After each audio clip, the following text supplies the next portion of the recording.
Quero saudar a igreja com a paz do Senhor Jesus. Pega a Bíblia, por favor, meus irmãos. Bendito é o nome.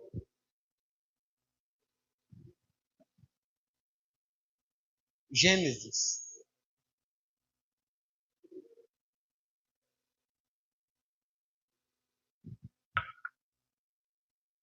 Livro do Gênesis.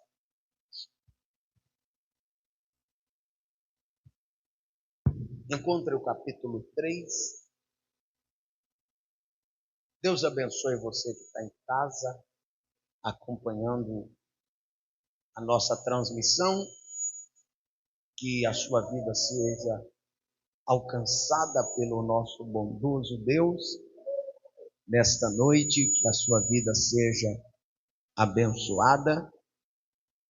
Você pode compartilhar a transmissão para que outras pessoas também sejam alcançadas através do seu compartilhamento, e aí fica tudo certo.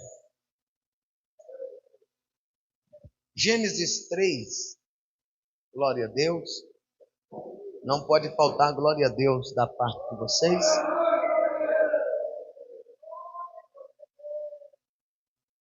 Gênesis, capítulo de número 3. Aleluia. Encontre o verso de número 9.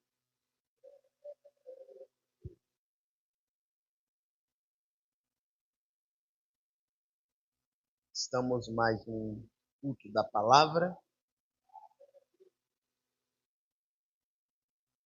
Apesar de ser o culto mais desprezado, é o culto que Deus mais fala aos nossos corações.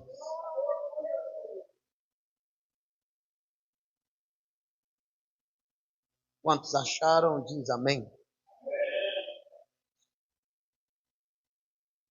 E diz assim a palavra de Deus, verso 9. E chamou o Senhor Deus a Adão e disse-lhe, onde está?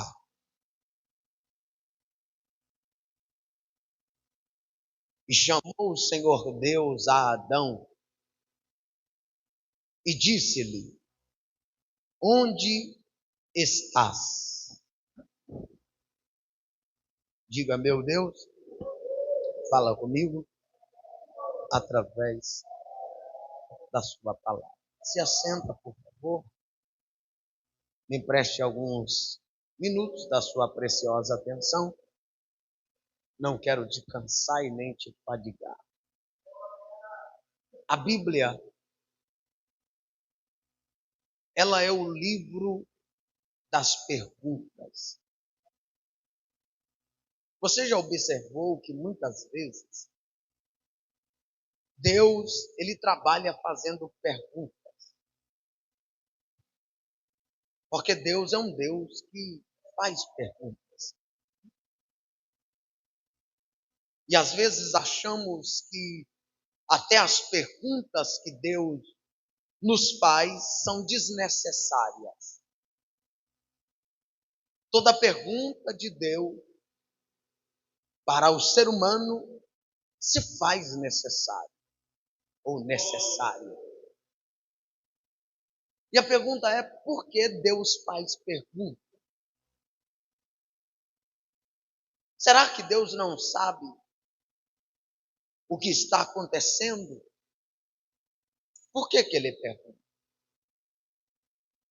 Será que Deus não é onisciente, onipresente, onipotente, para saber o que está acontecendo, para fazer perguntas? Olhamos para o relato de Jó. Jó passa 14 anos da sua vida sofrendo, Primeiro perde o gado, os filhos, a saúde, os amigos. E Jó começa indagando, perguntando. E quando Deus aparece para Jó, Deus não aparece respondendo os questionamentos. Deus aparece fazendo perguntas para Jó. Deus conhecia, sabia do processo, daquilo que Jó estava enfrentando, dos questionamentos de Jó.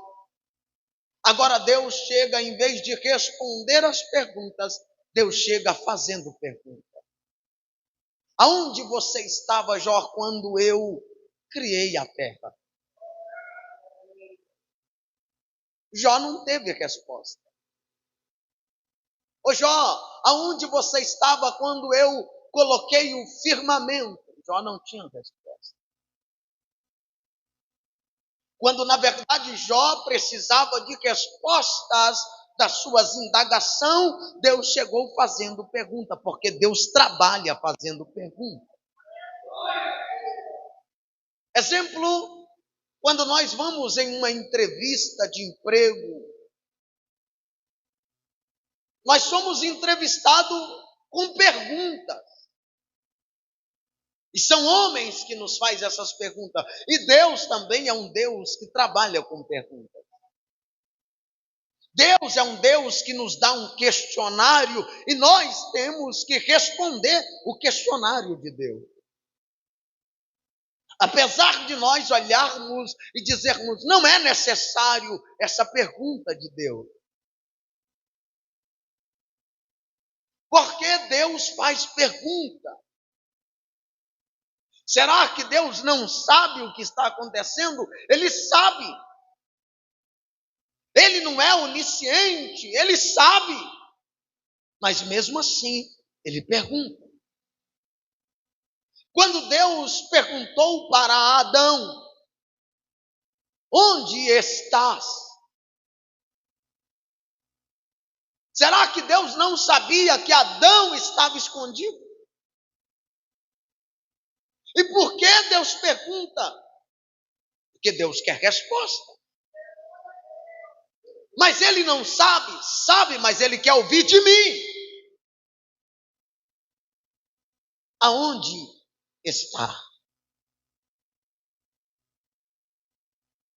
Ele pergunta para Adão. Ele sabia que Adão estava escondido. E antes de Deus criar Adão, ou antes de Deus criar o homem, primeiro Deus criou o lugar aonde o homem estava, o jardim. Porque Deus conhecia o jardim palmo a palmo. Cada canto do jardim Deus conhecia, porque foi Ele que criou. E será que Deus não sabia aonde Adão estava? E por que Deus pergunta aonde está?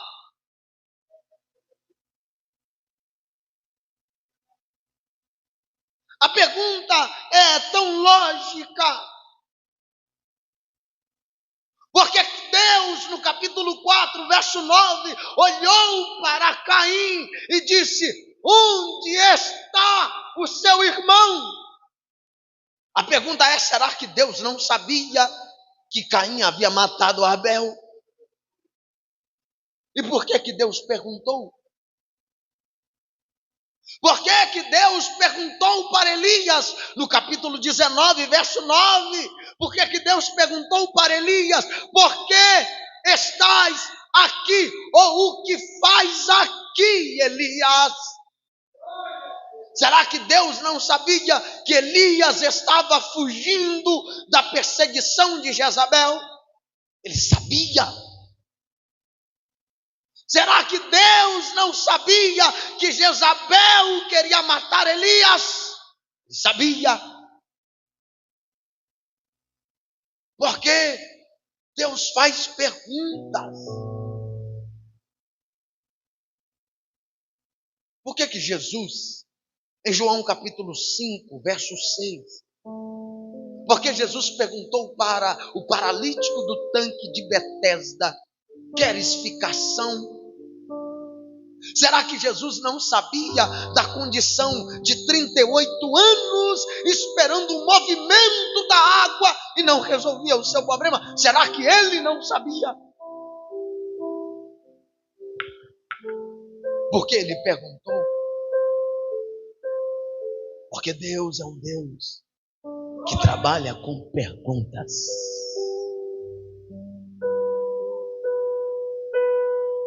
Por que Jesus perguntou para o cego de Jericó, no capítulo 10, verso 51 de Marcos: o que queres que eu te faça? Por que ele pergunta? Será que Jesus não sabia que o cego de Jericó precisava ser curado? Mas por que ele pergunta? Será que Jesus não sabia que Pedro o amava? E por que Jesus vai trabalhar com Pedro fazendo pergunta: Pedrão, tu me amas? No capítulo 21, verso 15 a seguir de João. Ele trabalha com perguntas. E quando Deus quer trabalhar conosco, Ele vai começar a desenvolver perguntas para nós.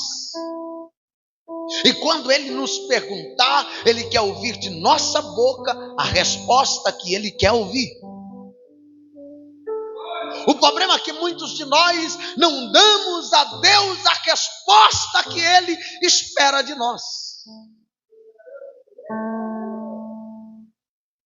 Ele perguntou para Pedro, ele começou trabalhando com Pedro, ele começou o tratamento de Pedro perguntando: tu me amas? Por que Jesus pergunta? Por que Deus pergunta?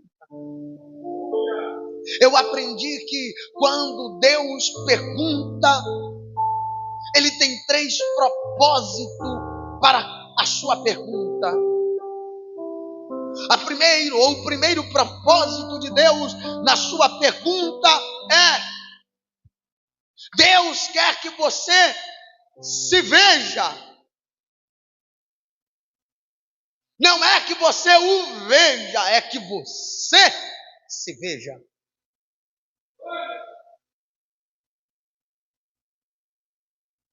Quando Deus me pergunta, Deus quer que eu e você olhe para a sua situação. Por isso Ele perguntou para Adão: onde está? Olha para você, Adão. Quando Ele pergunta para Caim, Ele está dizendo: Caim, olha para você.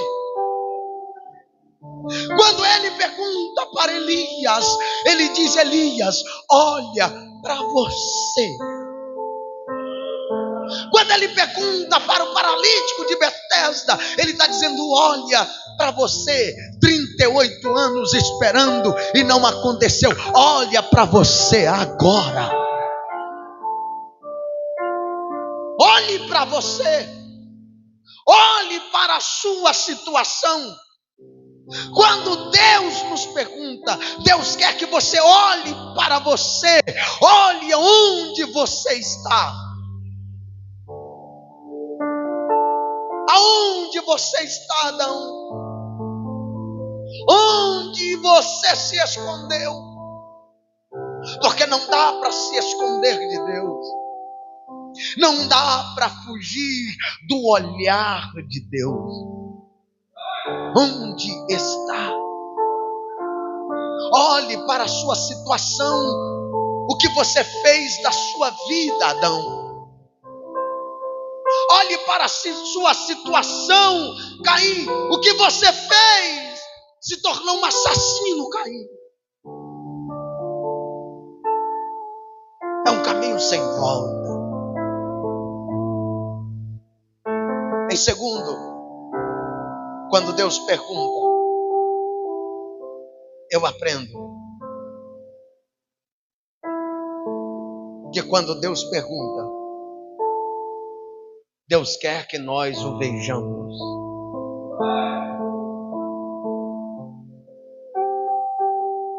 Não. Ele não quer que eu veja Ele como um Deus carrasco. Ele quer que eu veja que Ele é um Deus compassivo e misericordioso. Deus quer que nós o vejamos. Deus quer que você olhe para Ele, não para aquilo que você fez. Tem muita gente que não olha para Deus faz muito tempo. Olhe para Ele. O que Deus estava dizendo para cada nome que eu citei na guia de introdução é: olhe para mim. Não importa o seu deslize, não importa a sua queda, não importa os teus fracassos, olhe para mim, me veja. Há quanto tempo você não olha para Deus? Há quanto tempo você não sabe que Deus pode fazer na sua vida? O que Deus estava dizendo para cada pessoa citada na guia de introdução é: eu quero que vocês me vejam. Caim, eu quero que você me veja. Adão, eu quero que você me veja. Bartimeu, eu quero que você me veja. Paralítico do tanque de Betesda, eu quero que você me veja. Elias, eu quero que você me veja. Eu quero que você saiba o que eu posso fazer na sua vida quando você me ver.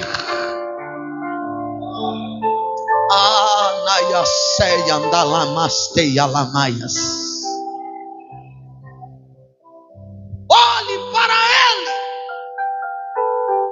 Pare de olhar pelas quedas e os tropeços e passe a olhar para Deus. Enxergue Deus. Contemple Deus, porque é Deus que restaura, é Deus que perdoa, é Deus que liberta, é Deus que restaura. Olhe para Ele, olhe para Ele. Ai, alamachandelamaias. Olhe para Ele. Pegue na mão de alguém e diga: olhe para Ele. Aperta a mão de alguém e diz: olhe para Ele. Olhe para Ele. Pare de olhar para quem caiu, quem errou. Olhe para Ele. Pare de olhar para os teus fracassos e acusação do diabo. Olhe para Ele. Olhe para Ele. Olhe para Ele. Olhe para Ele. Olhe para Ele. Ele é o espelho da nossa alma. Olhe para Ele.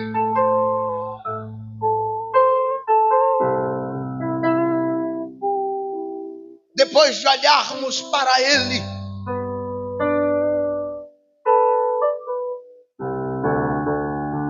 nós vamos perceber que Ele é um Deus amoroso. Depois que nós olhamos para nós, depois de olharmos para Deus, agora vem a melhor parte. Porque a melhor parte não é só olhar para Ele. A melhor parte não é só olhar para mim. A melhor parte está no terceiro. A melhor parte é: Deus quer nos confrontar. E o pior, que nós não gostamos do confronto.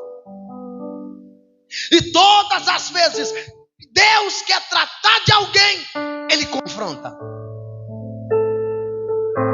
O problema é que nós não gostamos do confronto. E todas as vezes que Deus quer me confrontar, Ele vai usar alguém para me confrontar. Quando Deus quis tratar de Davi, depois de 3 anos, Deus mandou Natã para confrontá-lo. Quando Deus quer quebrar o nosso orgulho, Deus usa pessoas para nos humilhar. Todas as vezes que Deus quer tratar comigo, Ele vai usar alguém para ser o seu instrumento, para tratar da minha alma. Você não entende? Deus quer tratar você, Ele usa o seu pastor e você às vezes não quer. Deus usa o seu patrão às vezes e você não quer. Deus usa o teu amigo e você não quer. Deus sempre tem nos confrontado para nos colocar no seu propósito. Quando Deus confronta, é porque Ele tem um propósito na vida de alguém. Então, se você está sendo confrontado, é porque Deus tem um propósito. Ninguém é confrontado sem propósito. Vou repetir: ninguém é confrontado sem propósito. Está tendo confronto na vida? É porque tem um propósito maior de Deus. Então aceita o propósito de Deus e passa pelo que tem de passar. Porque o propósito é maior. O propósito é maior. O propósito é maior. Você pode dar um grito de glória.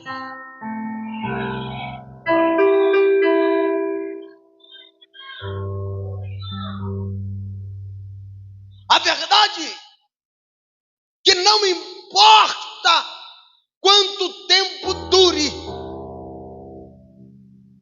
não importa quanto tempo demora. Deus esperou, irmão, 21 anos para confrontar Jacó, desde que Jacó mentiu para o seu pai.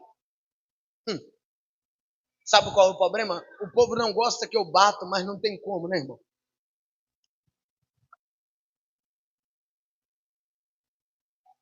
O cara vai pecando, pecando e acha que Deus não está nem aí. Deus vai dando corda. Mas tem uma hora Deus te espera na esquina. Ou cedo ou tarde. Uma hora ou outra você vai dar com a cara na parede. Jacó mentiu para o pai, teve que sair correndo da casa do pai, porque o irmão disse: eu vou te matar. Foi para a casa do sogro, viu a menina, apaixonou, eu quero casar com ela. Foi enganado, assim enganou, foi enganado. Salário foi trocado 10 vezes. Pagou, trabalhou 7 anos pela amada, ganhou a outra, a Lia, que não estava no pacote. O sogro disse: não, se quer agora se quer a Raquelzinha, vai ter que trabalhar mais 7. Mas eu já trabalha de novo. Quer? Vai ter que sacrificar. Eu quero, então trabalha mais 7. Trabalhou. Ganhou a Raquelzinha.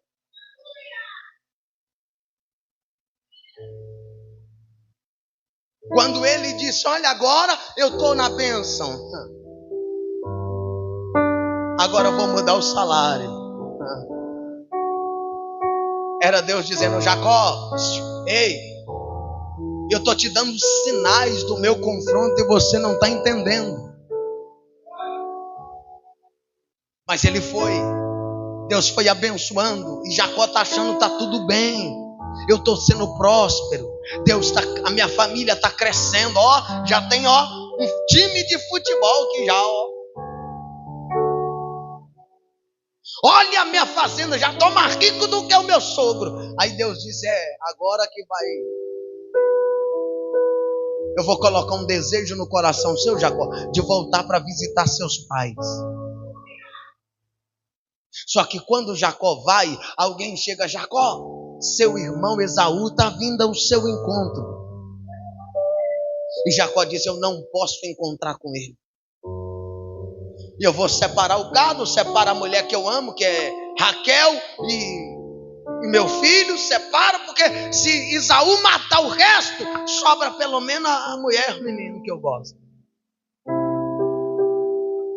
Só que Deus olhou e disse: Jacó, não dá para acertar com Esaú sem antes se acertar comigo. Porque Esaú você compra com presente e bajulação. Agora comigo não dá para continuar do jeito que está.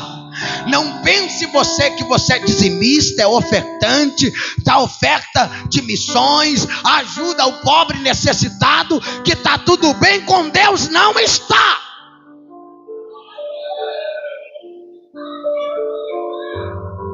Ele vai te confrontar. Passe o tempo que passar, ele vai te confrontar.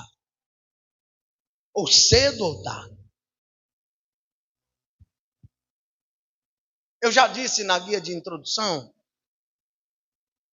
Davi cobiça Batseba, deita com Batseba, mata o esposo de Batseba, Urias, pegou e colocou debaixo do tapete. 3 anos ficou debaixo do tapete sem ninguém saber. Davi continuou sendo rei, continuou cantando, tocando, ministrando, guiando o povo. Deus, será que Deus não estava vendo? Estava. Só que um dia Deus disse: chega, eu vou levantar o tapete e vou jogar para fora. Natan! Sim, senhor. Eu quero que você leve uma mensagem para Davi. Tá bom, senhor? Qual é a mensagem? Vai que eu vou falando com você no caminho. Chega lá e propõe uma parábola. E na parábola você vai falar de um viajante que era rico e de um pobre que tinha uma cabritinha só.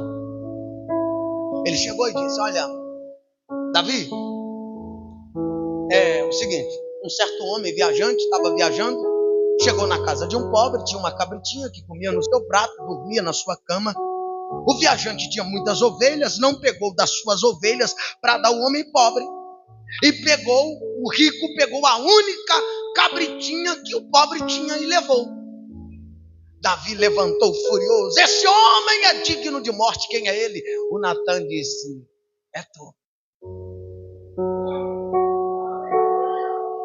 Qual é a sentença dele, Davi? Tem que morrer. É você, então morre. Você é esse homem rico que pegou a única cabritinha. Lembra da mulher de Urias, Davi? Lembra da morte? Mas quem te contou foi ele. Davi, ele te conhece. Davi, Deus está dizendo: eu te dei tudo.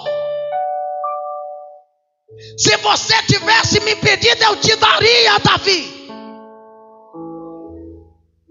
Mas você cobiçou, você desejou, você matou para ter, Davi.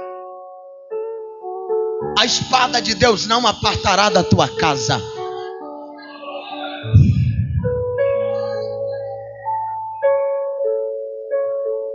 O confronto de Deus é para nós, não é para nos matar, é para nos restaurar. O confronto de Deus é para nos dar um choque de realidade. Posso lhe fazer quem já tomou choque aqui, irmão? Eu vou perguntar de novo. Quem já tomou choque?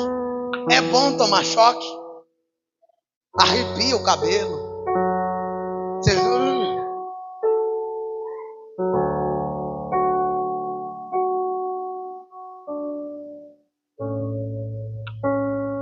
Para quem gosta de tomar banho quente, naquele dia de calor, você está com o chuveiro ligado, aí você vai lá mudar com a mão molhada, debaixo do chuveiro. Lá vai eu um certo dia, debaixo do chuveiro. A água estava fria, eu fui querer botar quente, molhado, levei a mão. Por Deus, se não fosse a graça, eu tinha ficado esturricado. Quantos aqui que não foi emendar um fio, ou dar uma isolada, os fios juntos, desencapados? Quando Deus nos confronta, é para nos dar esse choque de realidade. Ei, olha para você! O que é que você fez?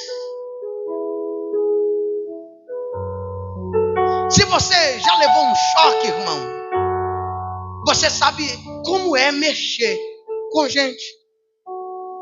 Como o choque mexe, acelera o coração.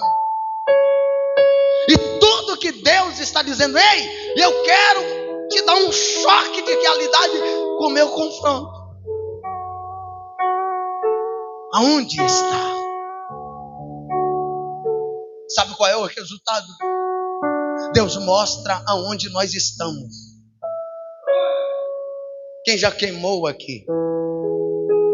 As irmãs que mexem no fogão sempre queimam a mão, né, irmão? Vai mexer com a panela e eu fico encabulado com as mulheres. Ô, povo abençoado. Pega a panela quente na mão e não queima a mão. E eu fui tentar fazer isso, queima. Eu falo de minha mãe. Minha mãe está com uma panela no fogo de fogão a lenha. O fogo tá, irmão, aquela labareda de fogo, a panela tá fervendo. Ela vai com as duas mãos assim, pega e coloca a panela e bota outra, tira e bota. Eu falo, como é que não queima? Ela diz, já acostumei. E vai o abestalhado de eu tentar. Uma colher quente, do cabo de metal, quente, queima a mão. E eu não consigo, como é que as mulheres não queimam? E a Bíblia diz assim, brincou com fogo. Quem brinca com fogo acaba. E o problema é que tem muita gente brincando com fogo. Deus é fogo, gente. Tem muita gente brincando com fogo. Deus quer nos mostrar aonde nós estamos. O que nós estamos vendo? Ei, o que você está vendo?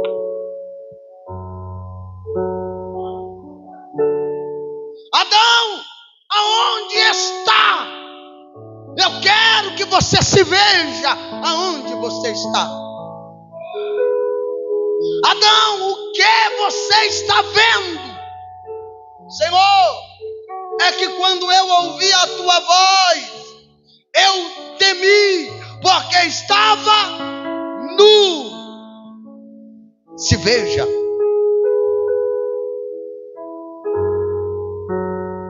Deus poderia ter chegado em silêncio, mas chegou gritando.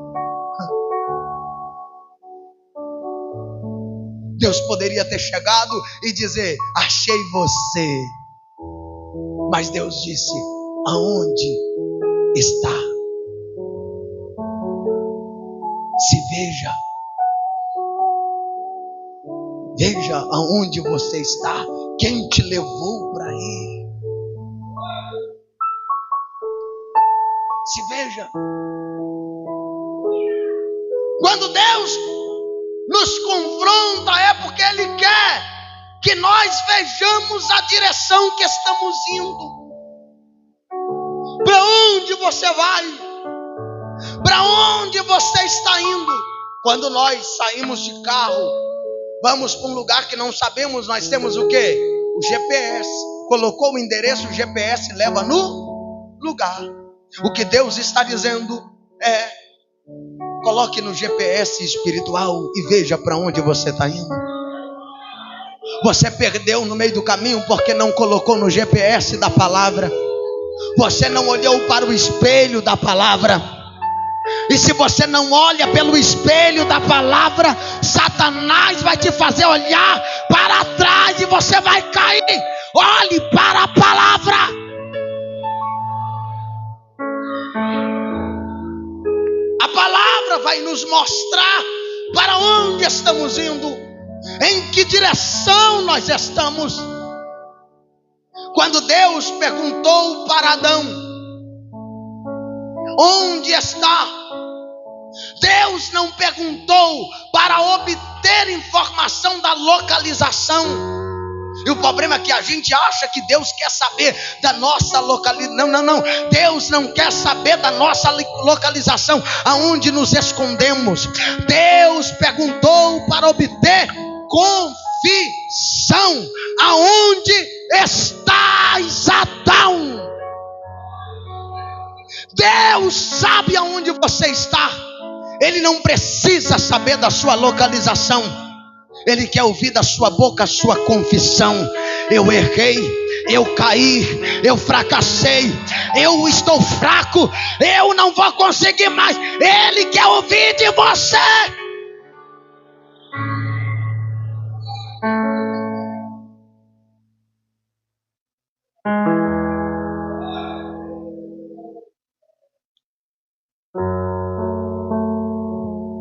Ele queria ouvir a confissão de Adão.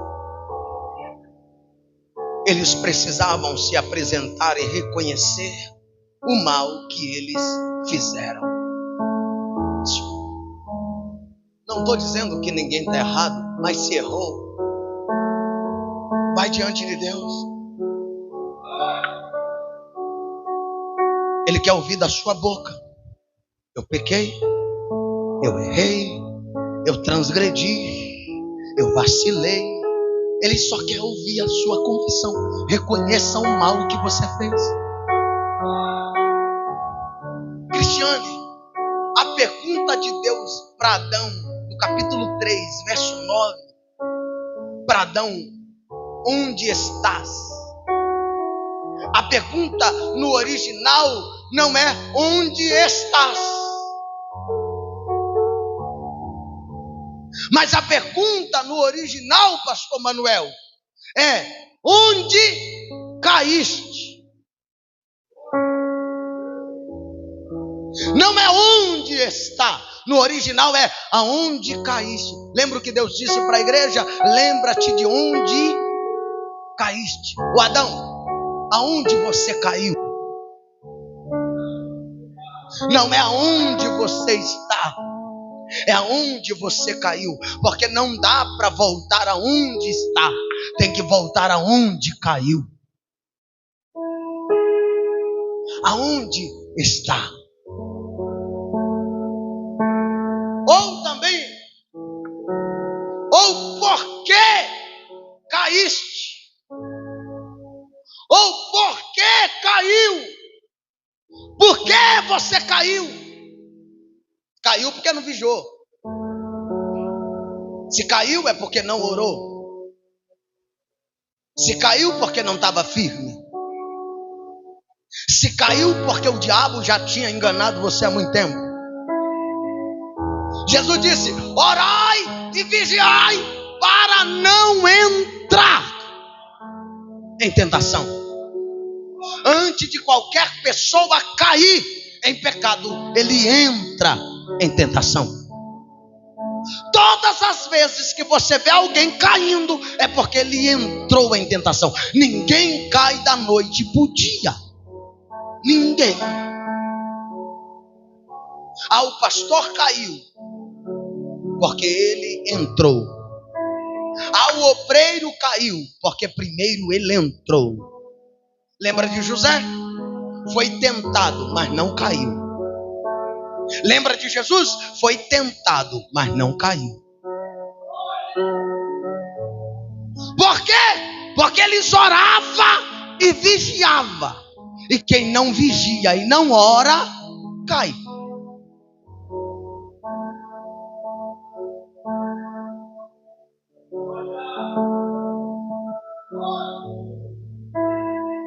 O problema é que Adão não estava sozinho no jardim do Éden. Havia com Adão um terceiro ser, uma serpente. No hebraico não é serpente, não é a serpente, mas é o serpente. Diga, não é a, é o. É a serpente. Não. No hebraico é o.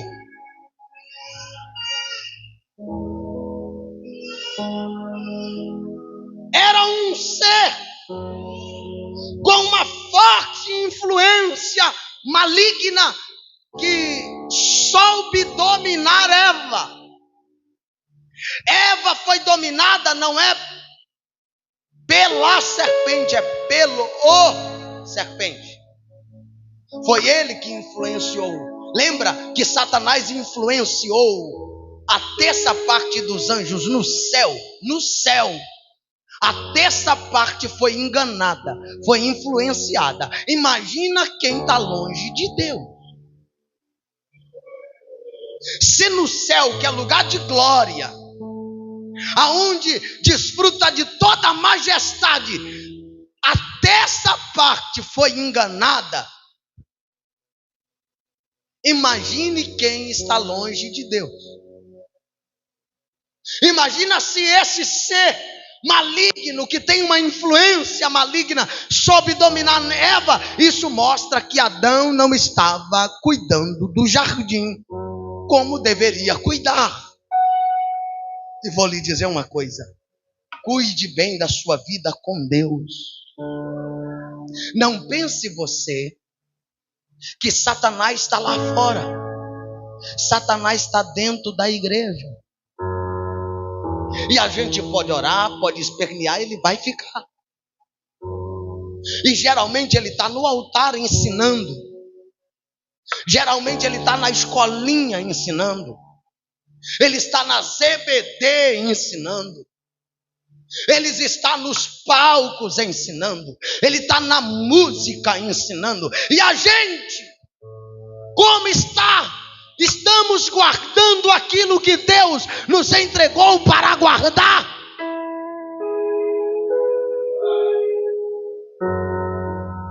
Guarde bem a sua alma. Tudo que o homem se deve guardar, guarda o coração, porque o coração procede às saídas da vida e da morte. Guarde o seu coração, blinda o seu coração na oração, no jejum, na palavra, e diga para Satanás: o meu coração é de Deus, aqui não cabe 2C, só cabe Ele. Quem pode levantar a mão e dar um grito de glória? Alamaste e alabachando alabaias.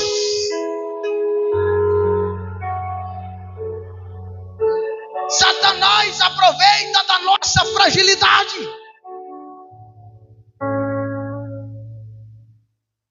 O pecado, ele abriu uma legalidade na vida do ser humano. Os anjos caídos cercaram o jardim do Éden. E agora? Eles estavam esperando Adão e Eva sair. Porque se o serpente entrou e enganou, agora não dá para permanecer lá no jardim.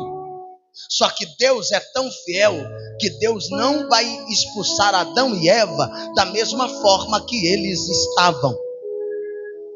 Deus é tão fiel que Deus perdoou o pecado. Só que Deus disse: não dá para a gente conviver no mesmo lugar do jeito que você está.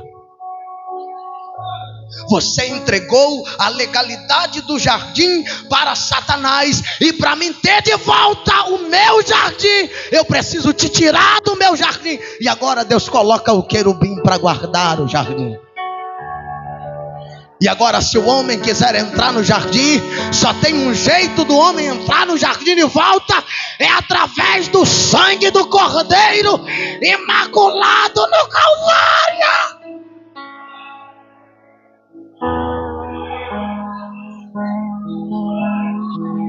Quando Adão e Eva saem do jardim, a terra já estava cheia de cardos, de ervas e espinhos. O versículo 7 é interessante porque então foram abertos os olhos de ambos e conheceram que estavam nus, e cozeram folha de figueira e fizeram para si aventais.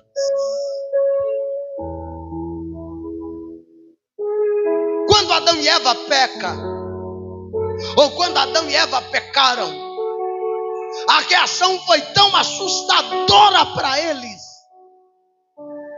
que eles perceberam a sua nudez e se vestiu com folhas. Eles se sentiram envergonhados da sua própria vida. E quando Deus chama para amenizar, eles cosem, eles tecem folhas para tampar. E Deus diz: aonde caíste? Por que caíste? É porque quando o Senhor veio, sentimos medo. Por que você está com medo se você nunca teve medo de mim? Porque nesse tempo de intimidade que tivemos, de relacionamento que tivemos, você nunca teve medo. Porque agora você está com medo? É porque eu ouvi a sua voz e percebi que estava nu. É porque a sua voz ecoa dentro da minha consciência, e a minha consciência diz: você está nu, você está em pecado, você está errado. Mas Deus não veio para apontar, Deus veio para dizer: Adão, ainda tem a oportunidade, tem um cordeiro que vai morrer para te salvar.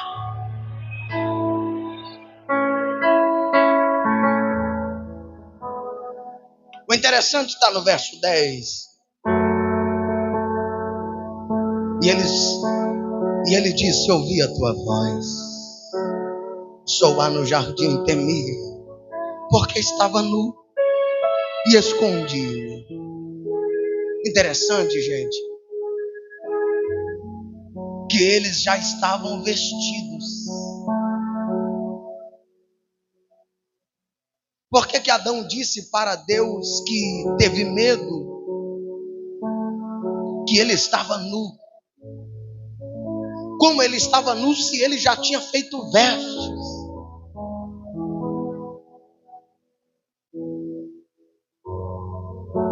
O problema é que eles não tinham acabado de se cobrir. Quando Deus chegou, eles estavam se cobrindo e se envergonharam da sua condição atual. Por que Adão disse isso? A resposta é simples, está no 7. Então se abriram os olhos de ambos. Significa que eles tiveram conhecimento profundo sobre o pecado que tinha cometido. O problema de muitas pessoas é que eles não têm consciência do pecado que eles têm praticado. Os olhos precisam ser abertos. Quando os olhos de Davi foi aberto, que ele percebeu o tamanho da burrada que ele praticou. Quando os olhos de Sansão foram vazados, ele percebeu da burrada que ele fez. Sabe, irmão? Tem muita gente que só percebe o tamanho da burrada depois que já se lameou igual um porco.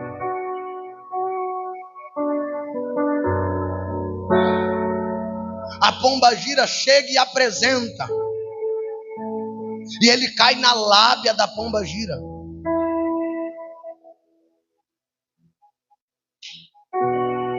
A pombagira se esfrega na cara dele. Ele não percebe que é um laço do diabo. E depois que ele se lambuza, ele vai perceber: agora eu não posso pregar, e continua pregando. Agora eu não posso abrir culto, e continua abrindo culto. Só que Deus está vendo tudo. Adão e Eva percebeu mesmo depois de escondido, Deus está dizendo: por que você fez isso? Por que você caiu? Porque você não me temeu. A minha palavra era suficiente. Eva trocou uma mentira a verdade pela mentira.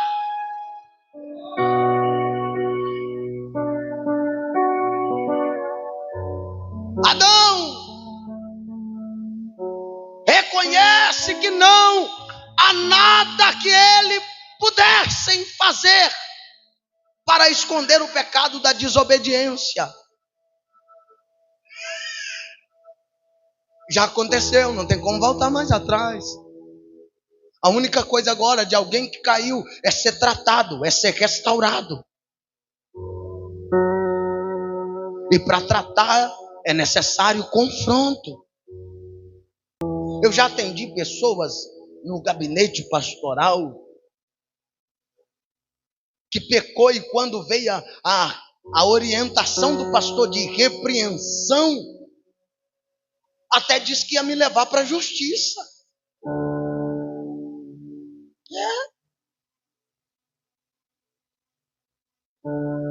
Eu não aceito a disciplina. Anos atrás, eu disse: olha, você precisa se acertar. É mentira. Jurando de pé junto: não sou eu.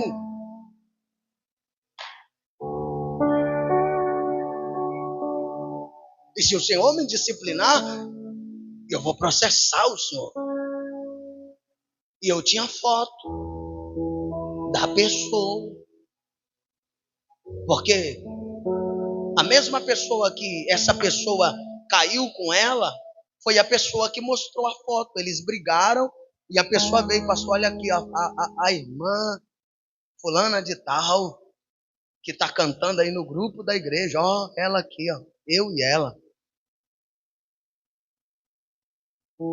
E ela disse: se o senhor me disciplinar, eu te processo. Eu disse: pode me processar, que a partir de hoje tu está disciplinada. Ela disse: eu não fico aqui, eu vou para outra igreja. Aí quando ela foi para outra igreja, eu liguei para o pastor e disse: olha, está indo uma irmã aí, ela está disciplinada porque ela está em adultério. No outro dia ela está em cima do altar cantando na igreja dele. O problema é meu? Não. Ele estava consciente do pecado dela e ela também. Só que uma coisa é certa: se a gente não aceita a correção e a repreensão hoje, vai chegar o grande dia do acerto. E vou lhe dizer uma coisa: aqui é moleza, dureza vai ser do outro lado, é choro e ranger de dentes.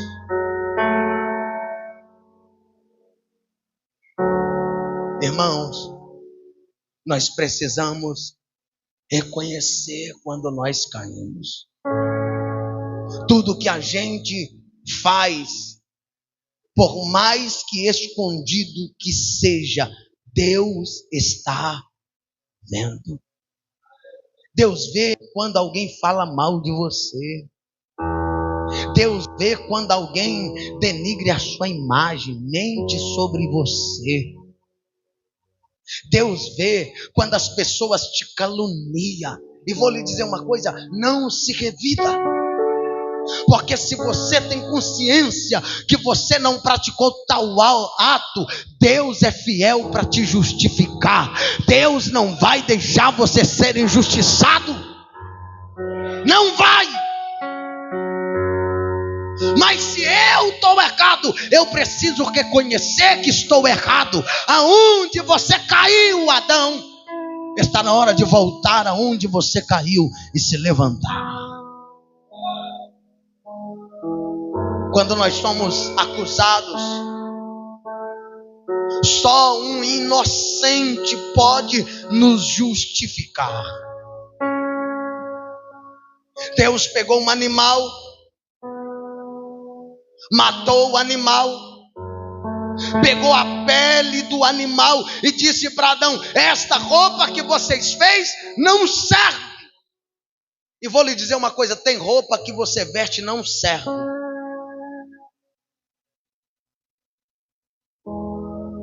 Tem gente vestindo roupa que não serve. Deus olhou e disse: Eva, essa roupa não serve, está curtinha, está mostrando as suas vergonhas. Aí, teve um dia que eu fui falar de roupa transparente, alguém disse: o pastor está ficando olhando as irmãs. Não, nem precisa, irmão. Se eu quiser olhar, eu olho a minha.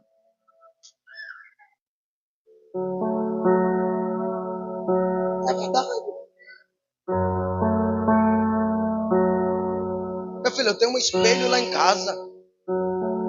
Se eu quiser olhar, eu olho para mim do jeito que eu quiser. A hora que quiser. Mas nós, marido, temos que tomar vergonha e ver o que nossa mulher veste. E a mulher também. E o que Deus disse para Adão: essa roupa não serve para você nem para sua mulher.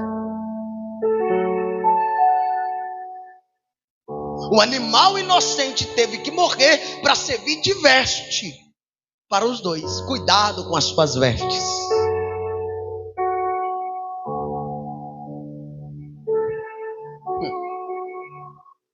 É melhor parar, né, irmão? Diga: para, pastor.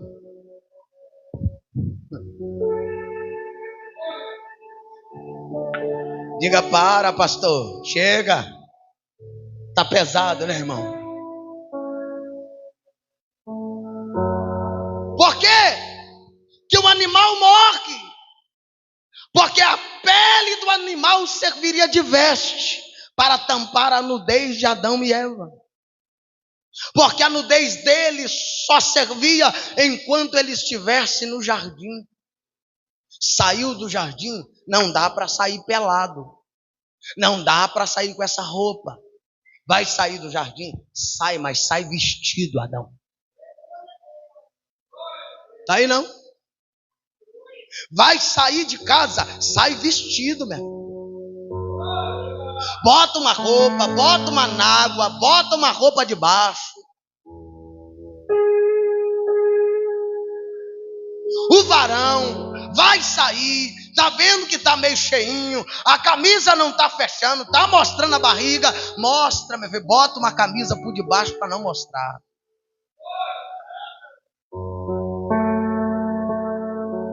Mostra para sua mulher e mostra para o seu marido. Não gasta sair na rua mostrando.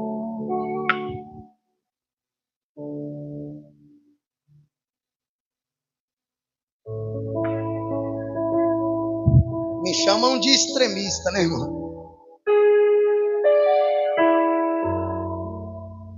Mas fica tranquilo, daqui um dia você livra de mim. Mas enquanto eu estiver aqui e Deus quiser usar minha boca para corrigir, eu corrijo. Enquanto o dia que Deus falar traz mensagem de cura, eu trago. O dia que Deus falar traz essa, eu vou trazer essa. Nós precisamos estar atento à voz do Espírito Santo. Se nós perguntasse o Espírito Santo as roupas que nós usamos, garanto para você que o Espírito Santo mandaria a gente jogar tudo fora. Experimente perguntar ao Espírito Santo: essa saia serve para o culto, Espírito Santo? Espírito Santo, essa roupa serve para o culto? Garanto para você que o Espírito Santo, para culto não serve, para macumba serve, para culto não.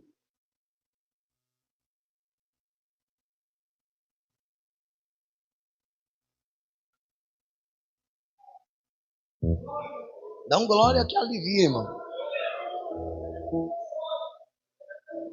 Dá um glória que desce mais fácil. Quando a inocência de Adão e Eva foi perdida, Eles não podiam mais andar nu, porque enquanto eles eram inocentes, só Deus estava vendo a nudez, eles não. Mas quando perderam a inocência, eles perceberam: epa, não dá para andar assim, né? A dona Eva começou a sentir vergonha. E tudo que nós precisamos é da vergonha, porque tem gente que perdeu.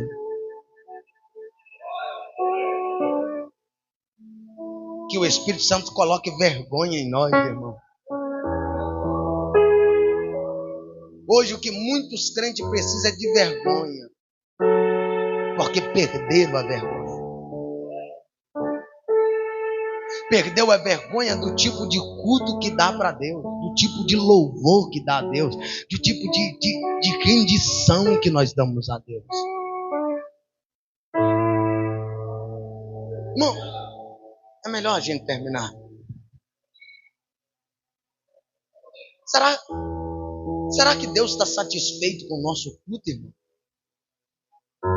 Com os tipos de culto que a gente dá para Deus? Nós achamos... vai doer. Nós achamos que Deus é mendigo.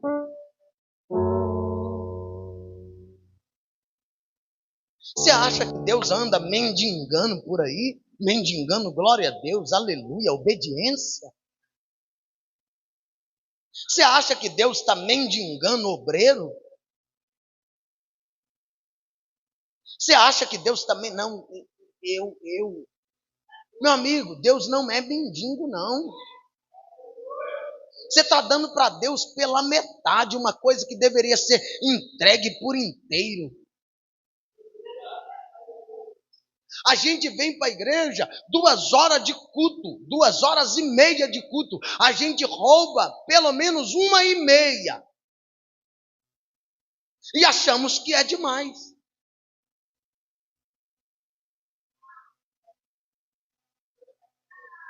Deus não é mendigo. Mendigo está nas latas de lixo catando os restos. Deus não precisa do resto do seu dia, não. Deus não é mendigo. Deus não está mendigando nada. Ele é o Todo-Poderoso. Se você pirraça para não dar glória, não cultuar, não vir para a igreja, você está achando que Deus vai... tadinha da minha filha, não foi, eu vou ter que... Não.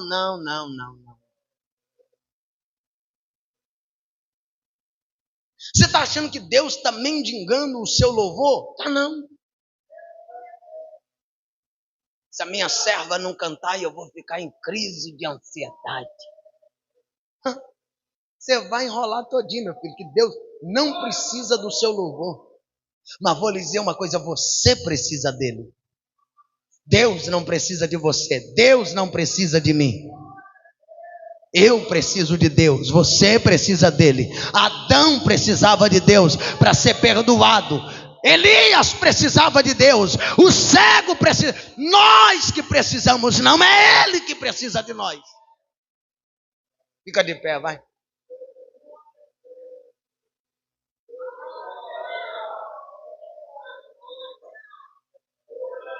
Para Deus acertar com Adão, Deus precisou discipliná-lo. E qual foi a disciplina? Vou te tirar do meu jardim.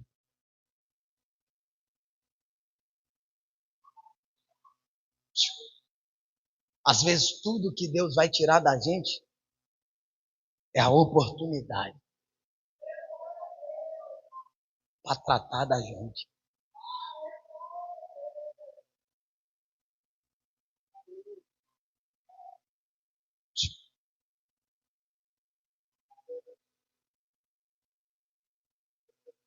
Eu sempre carrego: Deus te fere, mas Deus não te perde. Deus prefere te ver ferido do que perdido.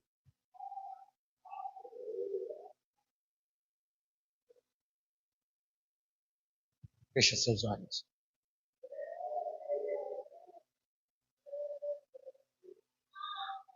Semana que vem, se Jesus permitir, eu continuo. Eu não consegui terminar. Semana que vem eu continuo. E aí a gente termina. Porque eu quero falar, Adão e Eva representam duas igrejas. E eu nem cheguei lá ainda. Mas fecha seus olhos. Espírito Santo, muito obrigado pela sua palavra. Obrigado por ter nos repreendido. Espírito Santo, revele a Cristo a nós. Espírito Santo, nos ajuda a amar a Jesus acima de todas as coisas. Espírito Santo, nos ensina a priorizar a sua presença. Espírito Santo, nos leva a priorizar a sua presença. Espírito Santo, nos ajuda, Espírito Santo. Nos ajuda a vencer as nossas debilidades, nos ajuda a vencer os nossos fracassos. Espírito Santo, nos ajuda a vencer as adversidades que têm nos cercado. Espírito Santo, nos ajuda a permanecer firmes e inabaláveis na sua presença. Espírito Santo, nos sustenta, nos fortalece, para que nós venhamos cada dia crescer em graça na sua presença. Espírito Santo, olha a sua igreja diante da sua presença, que o Senhor venha sustentá-los, fortalecê-los com a sua graça, com a sua presença. Espírito Santo, venha enchê-los. Espírito Santo, enche a vida desta pessoa com a sua presença. Espírito Santo, derrama a tua graça e o teu poder sobre a vida desse povo. Espírito Santo, começa a renovar, renova, Senhor, renova, Espírito Santo, renova, Espírito Santo, venha renovar, venha renovar, venha renovar, venha encher esta pessoa da sua palavra, da tua essência. Senhor, traga, meu Deus, traga, meu Pai, consciência da onde nós estamos errando, caindo, aonde nós falhamos, Senhor. Ó Deus, repreende as acusações de Satanás e que teu Espírito fala em nossa consciência, fala em nossa consciência, Senhor, fala na consciência desta mulher, fala na consciência desse homem, ó Espírito de Deus, ah, Espírito de Deus, agora Espírito, começa a tocar, Espírito, começa a restaurar, restaura aqueles que caíram, o sangue do Cordeiro que limpa, que purifica, que perdoa, que restaura, começa a restaurar, restaura quem caiu, Senhor. Não estamos para apontar o erro, mas estamos apontando o caminho de volta ao jardim. Ah, meu Deus, meu Deus, alabre andalabachanda lamaias, riandaste alamandacanda labastei, amanda lamanjurimicanda lamastei alamaia. Agora Espírito, agora Espírito, agora Espírito, agora Espírito, aonde tiver uma pessoa, Espírito, que deseja renovo, toca nela agora, vai tocando agora, meu Senhor, vai enchendo agora, Senhor, enche esta pessoa, enche o teu povo da tua presença, enche, Senhor, enche esta vida agora da tua graça.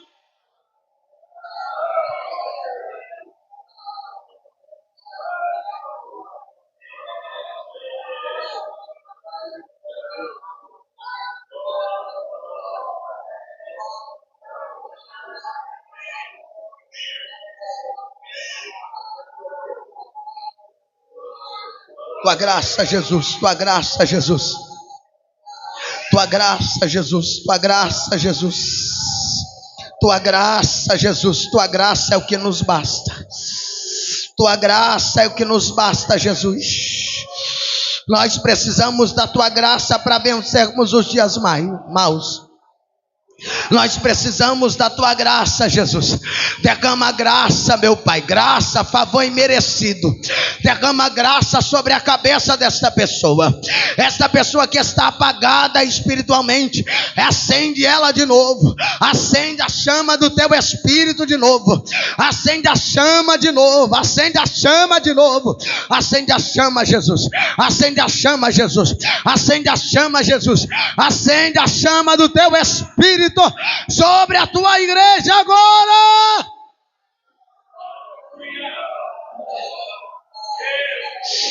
Sejam acesos, recebe graça de Deus, recebe restauração de Deus, recebe força de Deus, recebe a glória do eterno Deus. Você que ora em língua, fala em mistério, você que profetiza, profetiza, em nome de Jesus Cristo, recebe o poder de Deus.